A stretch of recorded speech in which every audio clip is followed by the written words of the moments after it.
그때 내가 도와주지 않았으면 넌 여기 없었을 거야. 이 한 문장이 떨어지는 순간 10년 우정이 무너지는 걸 본 적이 있습니까? 저는 있습니다. 대학 동기 둘이 함께 창업했다가 성공한 후에 벌어진 일이었죠. 한 친구가 술자리에서 무심코 던진 이 말 하나로 동업은 깨졌고 우정도 끝났습니다.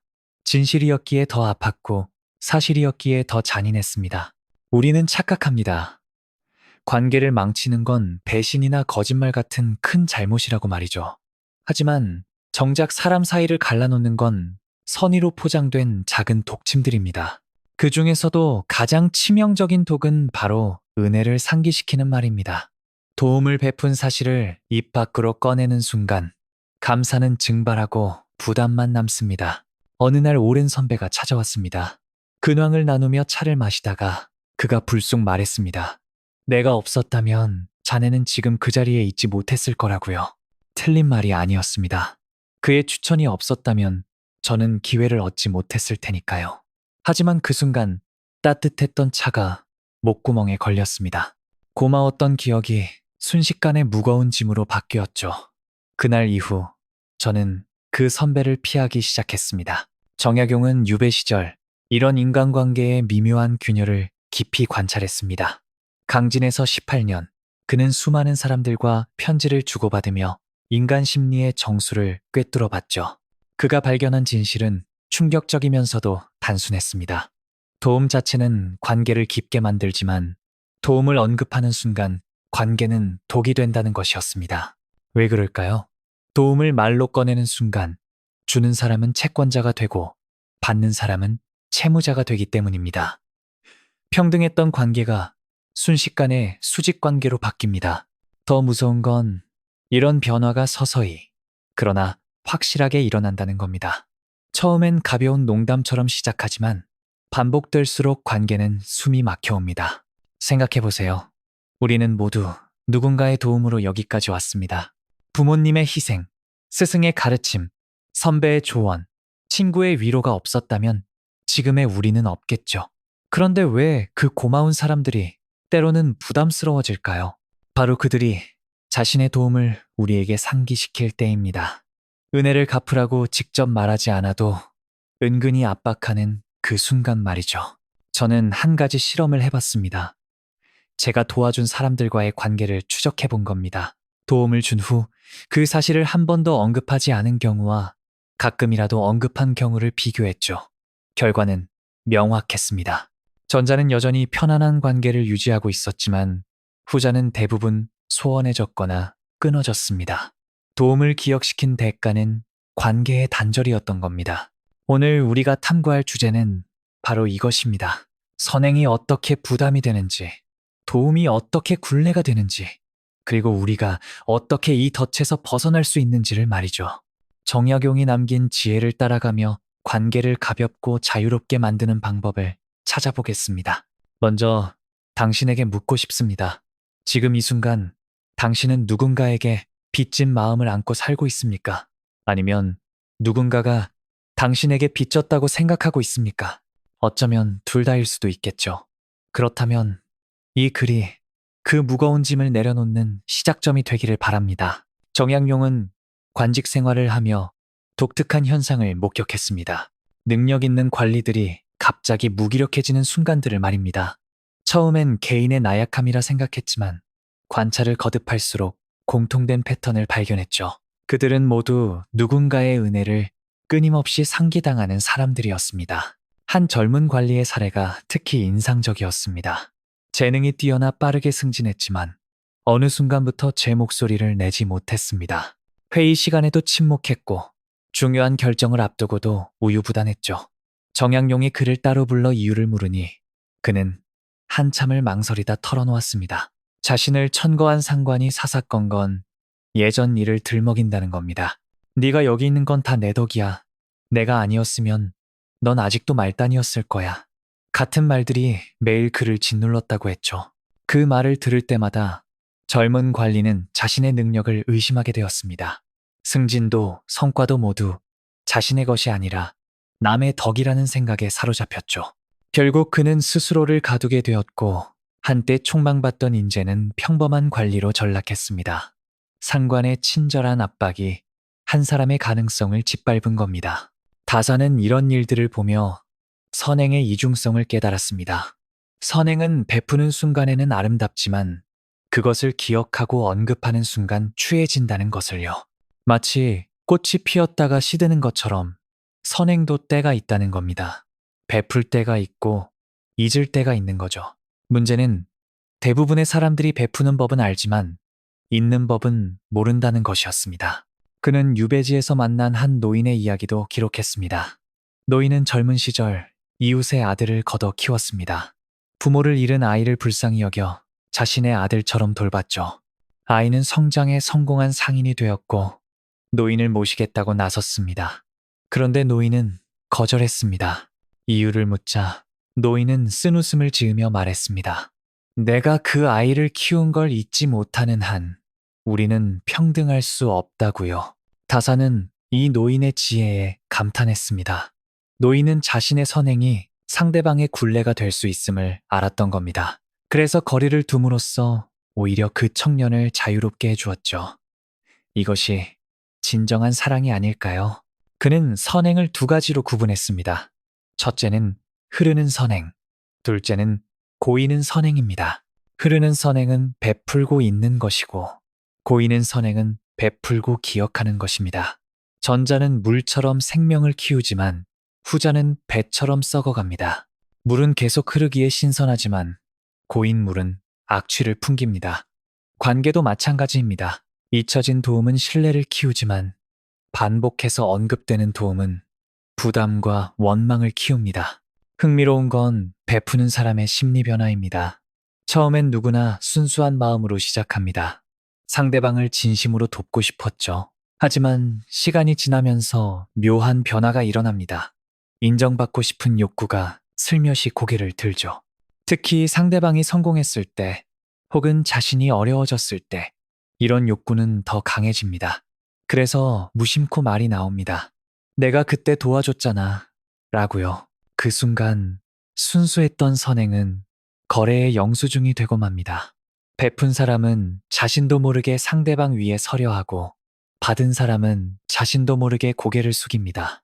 평등했던 두 사람 사이에 보이지 않는 계급이 생기는 겁니다. 다사는 이것을 은혜의 폭력이라고 불렀습니다. 겉으로는 은혜지만 실제로는 상대방의 자유를 억압하는 폭력이라는 의미죠. 정약용의 통찰은 여기서 한 걸음 더 나아갑니다. 도움을 말로 표현하는 순간 우리는 상대방의 미래까지 저당 잡는다는 겁니다. 내가 도와줬으니 너도 나를 도와야 해 라는 암묵적 계약서를 들이미는 셈이죠. 상대방은 이 계약서에 사인하지 않았지만 도덕적 압박 때문에 거부할 수도 없습니다. 그래서 관계는 점점 무거워지고 결국 한쪽이 견디지 못하고 떠나게 됩니다. 우리 주변에서 매일 일어나는 일들을 들여다보겠습니다. 평범한 일상 속에서 도움이 어떻게 부담으로 변하는지 세 가지 장면을 통해 구체적으로 살펴보죠. 첫 번째는 가정입니다. 대학생 딸이 전공을 바꾸고 싶다고 말했습니다. 의대를 그만두고 미술을 하겠다는 겁니다. 어머니의 표정이 굳어졌습니다. 그리고 떨리는 목소리로 말했죠. 네가 의대 가려고 내가 얼마나 희생했는지 아니? 밤낮 없이 일하고 옷 한 벌 제대로 안 사입고 친구들 모임도 다 포기했어. 그런데 이제 와서 그만두겠다고? 딸은 그 말이 사실임을 압니다. 어머니가 자신을 위해 포기한 것들을 알고 있죠. 학원비를 대느라 새벽까지 일하던 모습, 자신은 비싼 과외를 받으면서 어머니는 김밥으로 끼니를 때우던 기억, 모두 선명합니다. 하지만 그 기억들이 지금은 족쇄가 되었습니다. 감사해야 한다는 건 알지만 동시에 자신의 인생이 자신의 것이 아닌 것 같은 느낌이 듭니다. 딸은 결국 의대를 계속 다니기로 했습니다. 하지만 마음은 이미 떠났죠. 수업 시간에도 집중하지 못하고 성적은 계속 떨어집니다. 어머니는 딸이 게을러졌다고 화를 내지만 진짜 문제는 다른 곳에 있었습니다. 딸은 어머니의 희생에 짓눌려 자신의 꿈을 포기한 겁니다. 그 포기가 만든 무력감이 모든 것을 망가뜨리고 있었죠. 두 번째는 직장입니다. 김대리는 입사 3년 차, 이제 막 일을 배워가는 중입니다. 그의 멘토는 박 차장.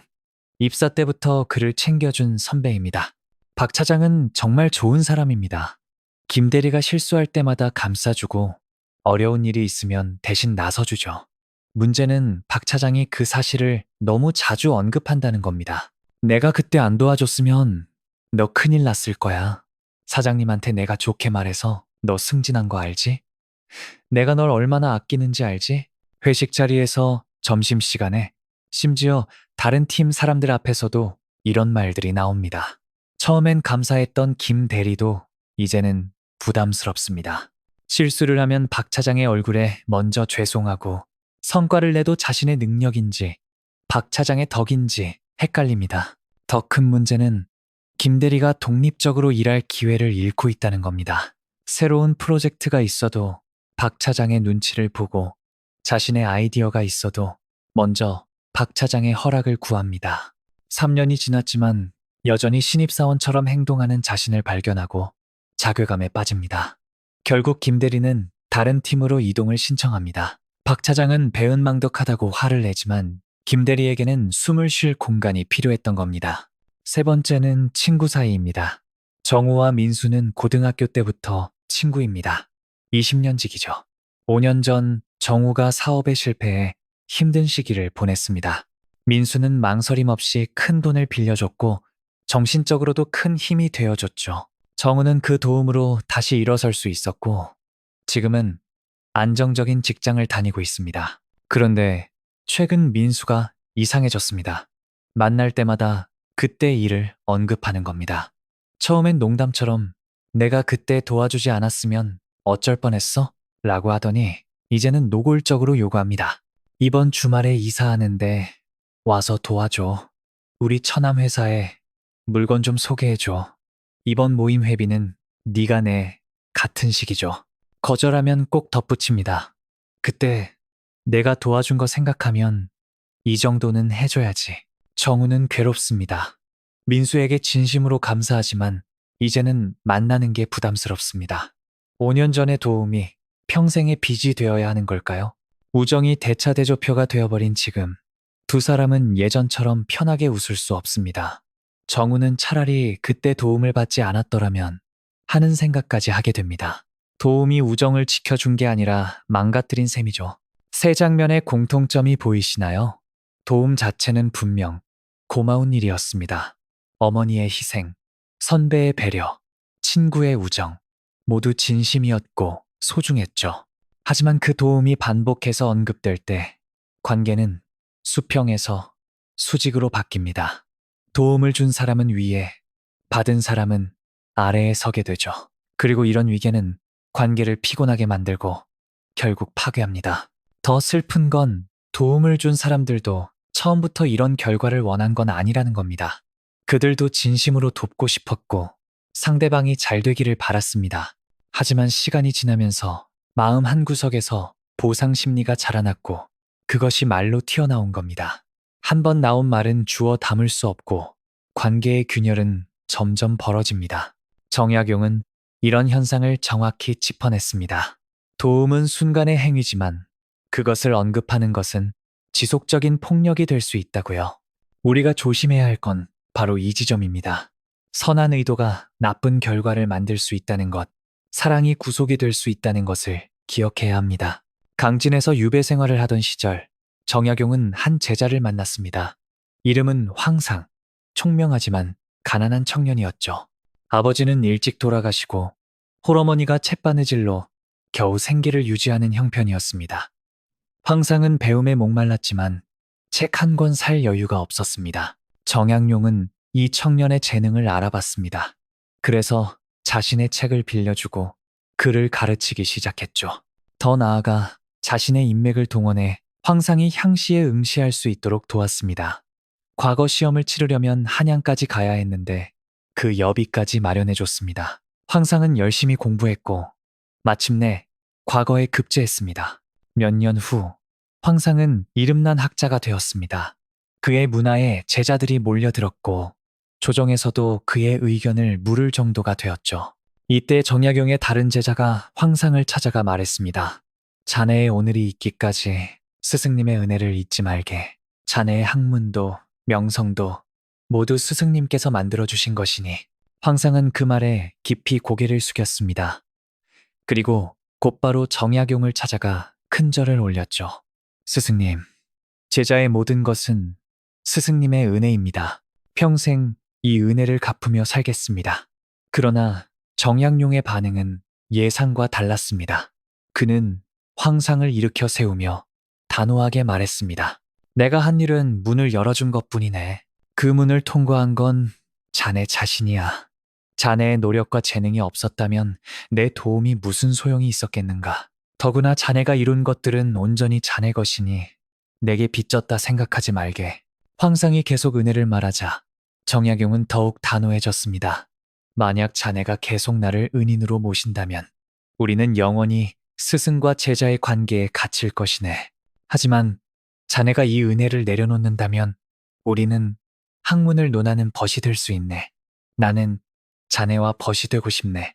이 일화는 정약용의 제자들 사이에서 큰 울림을 주었습니다. 스승이 제자의 독립을 그토록 간절히 바란다는 사실이 놀라웠던 겁니다. 보통의 스승들은 제자들이 평생 자신을 받들기를 원했으니까요. 하지만 정약용은 달랐습니다. 그는 제자들이 자신을 넘어서기를, 자신으로부터 자유로워지기를 진심으로 바랐습니다. 비슷한 일이 또 있었습니다. 한 상인이 정약용을 찾아왔습니다. 이름은 최부자. 한때는 큰 부자였지만 도적에게 털려 모든 것을 잃은 사람이었죠. 가족을 먹여 살릴 길이 막막해 정약용을 찾아온 겁니다. 정약용은 자신이 아는 여러 상인들에게 편지를 써서 최부자가 다시 장사를 시작할 수 있도록 도왔습니다. 또한 초기 자본까지 마련해줬죠. 최부자는 정약용의 도움으로 다시 일어섰습니다. 장사 수완이 뛰어났던 그는 몇 년 만에 예전보다 더 큰 부자가 되었죠. 그는 해마다 정약용을 찾아와 많은 선물을 바쳤습니다. 쌀, 비단, 약재, 심지어 금까지 가져왔죠. 그러면서 말했습니다. 선생님이 아니었다면 저는 거리에서 죽었을 겁니다. 이 은혜를 어떻게 갚아야 할지 모르겠습니다. 정약용은 그 선물들을 모두 돌려보냈습니다. 그리고 최부자에게 편지를 썼죠. 그대의 성공은 그대의 노력과 재능의 결과일세. 내가 한 일은 작은 기회를 제공한 것뿐이네. 그대가 나에게 빚진 것은 없으니 이제 그 마음의 짐을 내려놓게. 대신 그대도 누군가를 도울 기회가 온다면 망설이지 말고 도우시게. 그것이 내가 바라는 유일한 보답일세. 최 부자는 그 편지를 읽고 오랫동안 울었다고 합니다. 그리고 정약용의 말대로 어려운 사람들을 돕기 시작했죠. 하지만 그는 정약용과 달리 한 가지를 더 실천했습니다. 도움을 준 후에는 즉시 그 사람과 연을 끊었던 겁니다. 은혜가 굴레가 되지 않도록 하기 위해서였죠. 사람들은 그를 이상하게 여겼지만 그는 말했습니다. 이것이 내 스승님께 배운 진정한 백힘입니다. 한 번은 제자가 정약용에게 물었습니다. 스승님, 그럼 배은망덕한 사람은 어떻게 해야 합니까? 도움을 받고도 모른 체하는 사람들 말입니다. 정약용은 잠시 생각하더니 답했습니다. 도움을 베풀 때 보답을 기대했다면 그것은 거래지 선행이 아니네. 장사꾼이 물건을 팔고 대금을 받지 못했다고 화내는 것과 무엇이 다른가? 진정한 선행은 아무것도 바라지 않는 것이네.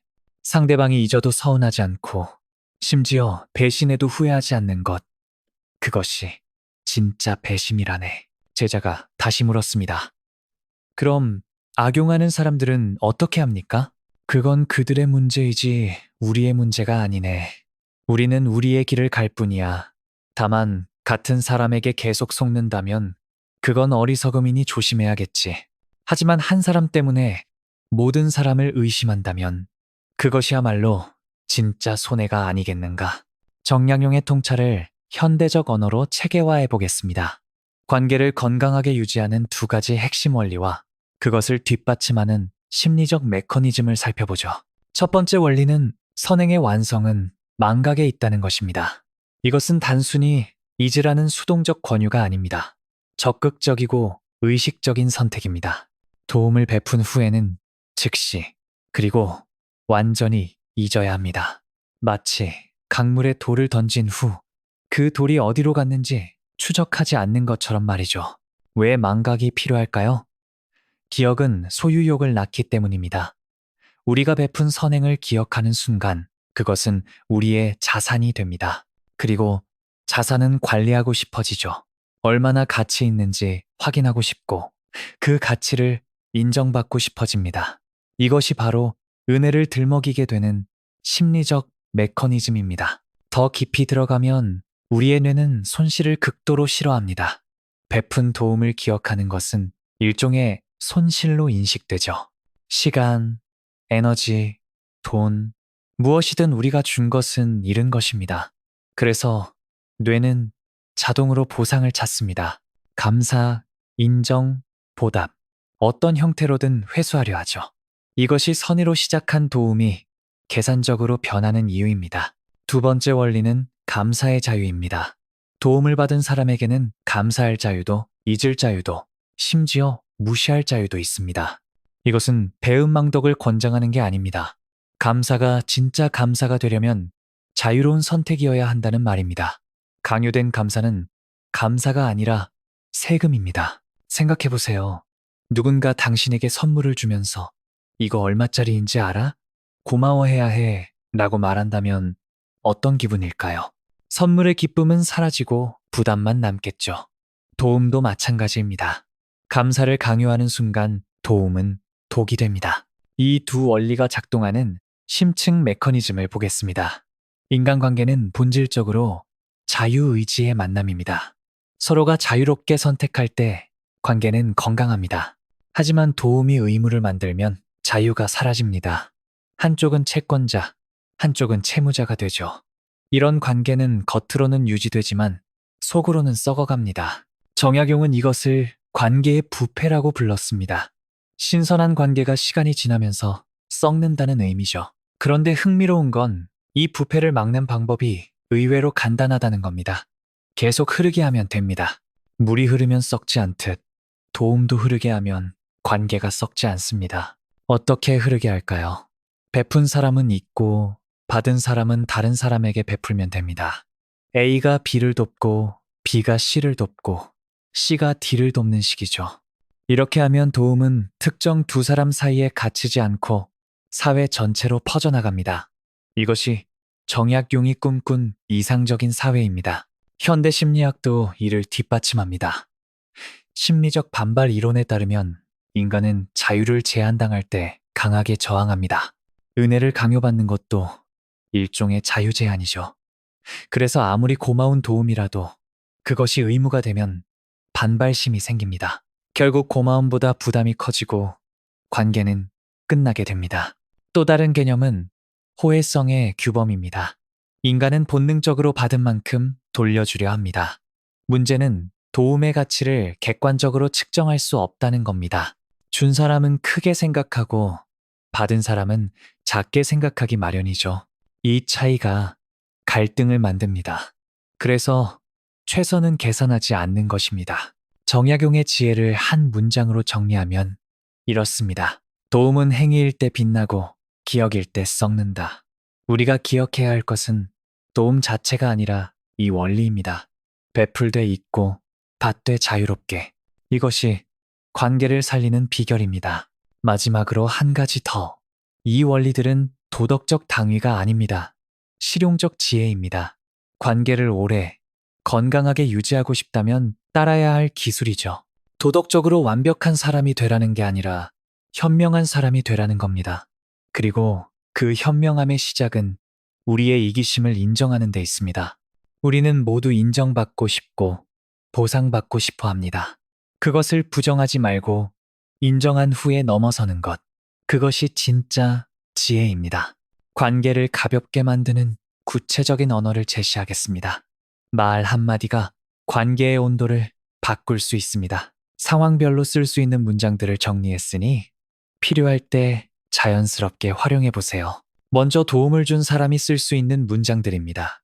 누군가 고마움을 표현할 때 많은 사람들이 아니에요, 제가 한 건 별거 아니에요 라고 말합니다. 겸손해 보이지만 사실 이것도 은근한 확인 요구입니다. 별거 아니라고 하면서도 그래도 뭔가는 했다는 걸 강조하는 거죠. 대신 이렇게 말해보세요. 우리 사이에 그런 거 따지지 맙시다. 또는 그냥 제가 하고 싶어서 한 거예요. 이 말들은 도움을 관계의 빚으로 만들지 않습니다. 상대가 계속 부담스러워한다면 이렇게 말하세요. 그 일은 거기서 끝났어요. 이제 새로운 시작이에요. 혹은 당신이 행복한 게 제 보상이에요. 다른 건 필요 없어요. 이런 문장들은 상대방을 자유롭게 해줍니다. 혹시 서운한 마음이 들 때는 어떻게 할까요? 도와줬는데 상대방이 무관심하거나 심지어 다른 사람 덕이라고 할 때 말이죠. 이럴 때 내가 도와줬는데 라고 따지고 싶겠지만 잠시 멈추고 이렇게 자문해 보세요. 나는 왜 도왔을까? 그리고 스스로에게 이렇게 말하세요. 내가 선택한 일이야. 결과와 상관없이 내 선택에 책임지자. 만약 정말로 상대방에게 서운함을 표현해야 한다면 과거가 아닌 현재의 감정으로 말하세요. 그때 도와줬잖아가 아니라 지금 내 마음이 서운해라고요. 과거를 들먹이는 순간 상대는 방어적이 되지만 현재의 감정을 말하면 대화가 가능합니다. 이번엔 도움을 받은 사람의 문장입니다. 감사를 표현하되 독립을 선언하는 것이 핵심입니다. 정말 감사합니다. 덕분에 새로운 시작을 할 수 있게 됐어요. 이제는 제 힘으로 해보겠습니다. 이 문장은 감사와 독립을 동시에 담고 있습니다. 만약 상대방이 은혜를 들먹이며 무리한 요구를 한다면 이렇게 대응하세요. 그때 도와주신 건 평생 잊지 못할 거예요. 하지만 이 문제는 제가 스스로 결정하고 싶어요. 또는 과거의 도움과 현재의 선택은 별개라고 생각해요. 이해해 주세요. 때로는 관계를 재정립해야 할 순간이 옵니다. 은혜, 빚의 관계에서 벗어나 평등한 관계로 전환하고 싶을 때죠. 이럴 때는 이렇게 제안해 보세요. 우리 이제 새로운 관계를 만들어가면 어떨까요? 과거는 과거로 두고 앞으로는 서로 동등한 친구로 지내요. 갈등이 생겼을 때 쓸 수 있는 중재 문장도 있습니다. 양쪽의 입장을 모두 이해한다는 걸 보여주는 게 중요합니다. 두 분 마음 다 이해해요. 도움 준 분은 서운하고 받은 분은 부담스럽겠죠. 하지만 우리 모두 좋은 의도였잖아요. 이제 앞을 봐요. 가족 간에는 특별한 문장이 필요합니다. 부모가 자녀에게 네가 잘 크는 것만으로도 충분한 보상이야. 내게 빚졌다고 생각하지 마. 자녀가 부모에게 부모님의 사랑과 희생에 감사해요. 제가 잘 사는 게 최고의 보답이라고 생각하고 열심히 살게요. 직장에서는 프로페셔널한 문장이 필요합니다. 상사가 부하에게 당신의 성장은 당신의 노력 덕분이에요. 저는 그저 기회를 제공했을 뿐이죠. 부하가 상사에게 많이 배웠습니다. 이제는 제가 후배들에게 똑같이 베풀겠습니다. 친구 사이에는 가벼움을 유지하는 게 중요합니다. 야, 그런 거 기억하고 있었어? 난 진작 잊었는데. 또는 우리가 언제부터 그런 거 따졌나? 필요할 때 돕는 게 친구지. 이런 문장들의 공통점은 무엇일까요? 첫째, 과거에 얽매이지 않습니다. 둘째, 서로의 자유를 인정합니다. 셋째, 관계를 수평으로 만듭니다. 넷째, 미래지향적입니다. 말을 바꾸는 것은 생각보다 어렵습니다. 우리는 습관적으로 은혜를 강조하고 빚을 상기시킵니다. 하지만 의식적으로 노력하면 바꿀 수 있습니다. 처음엔 어색하겠지만 반복하다 보면 자연스러워집니다. 그리고 그 변화는 관계의 질을 완전히 바꿔놓을 겁니다. 중요한 건 진심입니다. 이 문장들을 기계적으로 외워서 쓰면 안 됩니다. 정말로 상대방을 자유롭게 하고 싶은 마음, 관계를 가볍게 만들고 싶은 마음이 있을 때 이 문장들이 힘을 발휘합니다. 말은 마음의 그릇이니까요. 지금부터는 일상에서 바로 실천할 수 있는 구체적인 방법들을 제시하겠습니다. 이론은 충분히 들었으니 이제 행동으로 옮길 차례입니다. 5가지 상황별 행동 지침을 구체적으로 설명하겠습니다. 첫째, 도움을 준 직후의 행동 패턴을 바꿔보세요. 대부분의 사람들은 도움을 준 후 은근히 상대방의 반응을 기다립니다. 고맙다는 말, 감동한 표정, 혹은 SNS에 올린 감사글 같은 것들이죠. 하지만 이런 기대가 바로 문제의 시작입니다. 대신 이렇게 하세요. 도움을 준 직후 즉시 다른 일에 집중하세요. 마치 아무 일도 없었던 것처럼 일상으로 돌아가는 겁니다. 구체적인 실천법. 도움을 준 후 24시간 동안 그 일을 누구에게도 말하지 마세요. 가족에게도 친구에게도 SNS에도 올리지 마세요. 이 24시간이 중요합니다. 이 시간 동안 우리의 뇌는 그 일을 완료된 과거로 분류합니다. 한번 과거로 분류되면 다시 끄집어내기 어려워집니다. 둘째, 서운함이 올라올 때의 대처법입니다. 도와줬는데 상대방이 무반응이거나 다른 사람 공으로 돌릴 때 서운함이 들 수 있습니다. 이럴 때 즉각 반응하면 관계가 어색해집니다. 대신 48시간 규칙을 적용하세요. 48시간 규칙. 서운한 감정이 들면 48시간을 기다리세요. 이 시간 동안 세 가지를 자문합니다. 1. 내가 정말 아무것도 바라지 않고 도왔나? 상대방에게 다른 사정이 있지 않을까? 3. 이 일로 관계를 망칠 만큼 중요한가? 대부분의 경우 48시간이 지나면 서운함은 사라집니다. 그래도 남아있다면 그때 대화를 시도하세요. 하지만 과거를 들먹이지 말고 현재의 감정만 전달하세요. 셋째, 가족 간의 실천 전략입니다. 가족은 가장 많은 도움을 주고받는 관계이면서 동시에 가장 많은 부담을 느끼는 관계입니다. 특히 부모 자녀 관계가 그렇죠. 이를 해결하는 독립선언문을 만들어 보세요. 부모의 독립선언문. 나는 자녀를 키우면서 느낀 기쁨으로 이미 충분한 보상을 받았다. 자녀에게 그 어떤 빚도 없으며 그들의 선택을 전적으로 지지한다. 내 노후는 내 책임이며 자녀의 도움은 선물이지 의무가 아니다. 자녀의 독립선언문. 나는 부모님의 사랑과 희생에 깊이 감사한다. 하지만 내 인생의 주인은 나이며 내 선택에 책임질 것이다. 부모님께 효도하되 내 삶을 포기하지는 않을 것이다. 부모님이 진정 원하시는 것은 내가 행복한 것임을 안다. 이 선언문을 실제로 작성해서 가족과 나눠보세요. 처음엔 어색하겠지만 이것이 서로를 자유롭게 하는 첫걸음입니다. 넷째, 직장에서의 실천 가이드입니다. 직장은 도움과 협력이 일상적인 공간입니다. 하지만 이것이 위계와 결합되면 복잡해집니다. 기여도 기록 시스템을 만들어 보세요. 기여도 기록 시스템. 팀 프로젝트나 협업을 할 때 각자의 기여를 문서로 명확히 기록합니다. 하지만 이것을 개인이 보관하는 게 아니라 공동 문서로 만듭니다. 누가 무엇을 했는지 투명하게 공개되면 나중에 공을 독차지하거나 은혜를 강요할 수 없습니다. 또한 정기적으로 이 기록을 리셋합니다.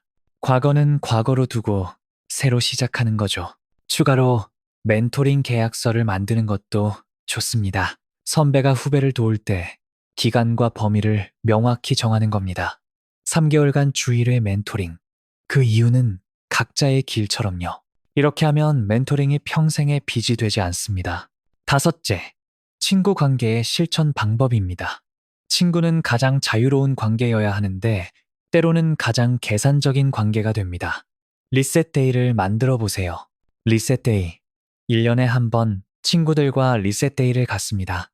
이날은 그동안의 모든 빚과 은혜를 리셋하는 날입니다. 서로 주고받은 것들을 모두 털어놓고 이제 제로 베이스에서 시작하자고 선언합니다.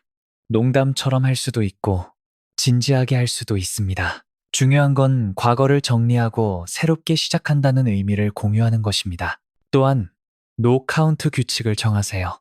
친구 사이에서는 10만 원 이하의 도움은 아예 기억하지 않기로 하는 식입니다. 밥값, 차비, 작은 선물 등은 계산하지 않는 거죠. 이런 작은 것들까지 기억하면 우정이 회계장부가 됩니다.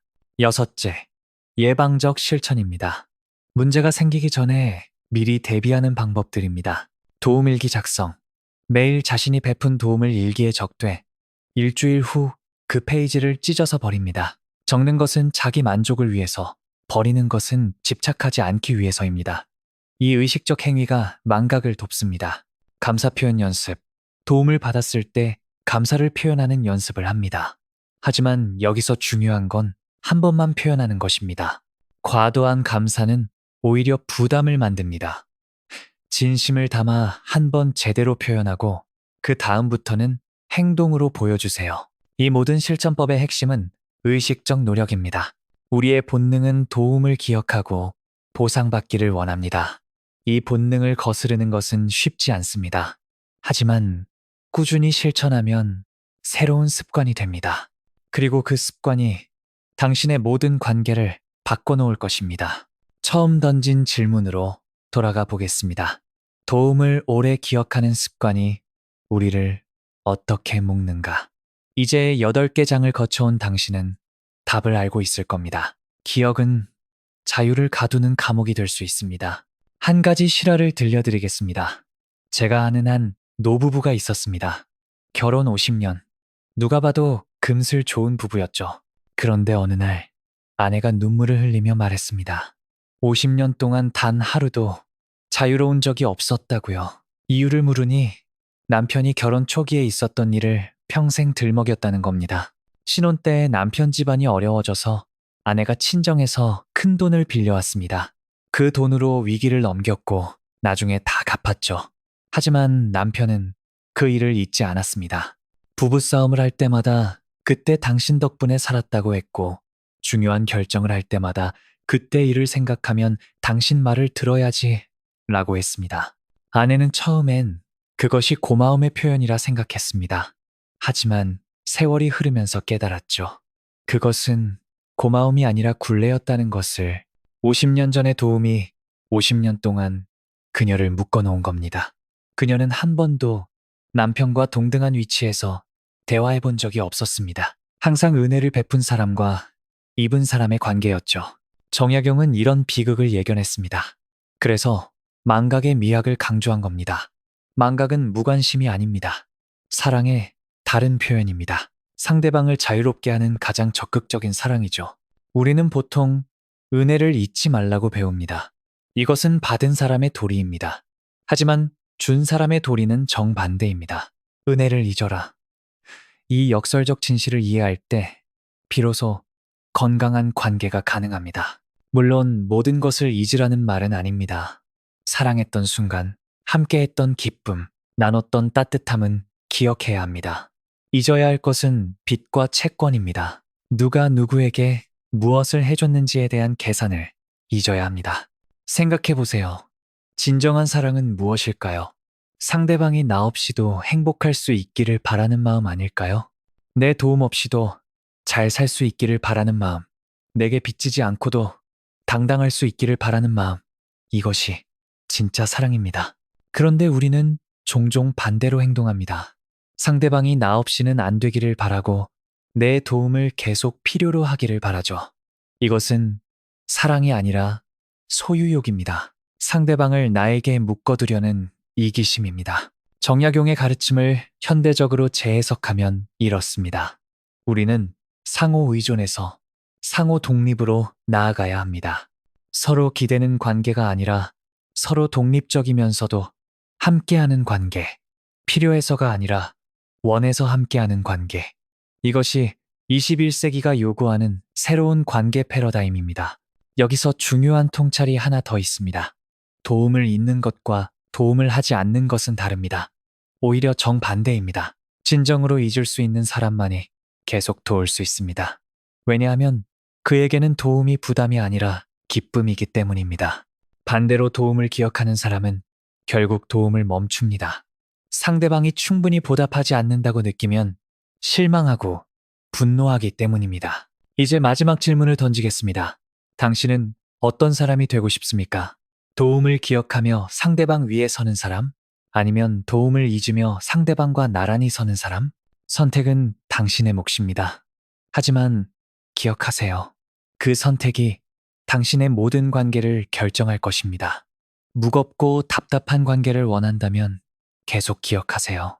가볍고 자유로운 관계를 원한다면 기꺼이 잊으세요. 정약용이 남긴 마지막 조언을 전합니다. 배움의 완성은 망각이고 관계의 완성은 자유다. 도움은 물처럼 흐르게 하고 관계는 바람처럼 자유롭게 하세요. 붙잡으려 하면 할수록 멀어지고 놓아주면 줄수록 가까워집니다. 이것이 관계의 역설이자 진리입니다. 오늘부터 작은 실천을 시작해 보세요. 누군가에게 베푼 도움 하나를 지금 이 순간 잊어보세요. 그리고 그 가벼워진 마음으로 그 사람을 다시 만나보세요. 아마 전과는 완전히 다른 관계를 경험하게 될 겁니다. 더 편안하고, 더 진실하고, 더 아름다운 관계를 말이죠. 누군가에게 진 빚이 있다면 그것도 내려놓으세요. 감사한 마음은 간직하되 빚진 마음은 버리세요. 당신은 이미 충분히 감사를 표현했고 할 수 있는 만큼 보답했습니다. 이제는 자유로워질 때입니다. 이것이 정약용이 우리에게 전하는 마지막 메시지입니다. 서로를 자유롭게 하는 것. 그것이 진정한 사랑이고 진정한 관계입니다. 무거운 은혜의 사슬을 끊고 가벼운 사랑의 날개를 달아주세요. 그때 비로소 우리는 진짜 만남을 시작할 수 있습니다.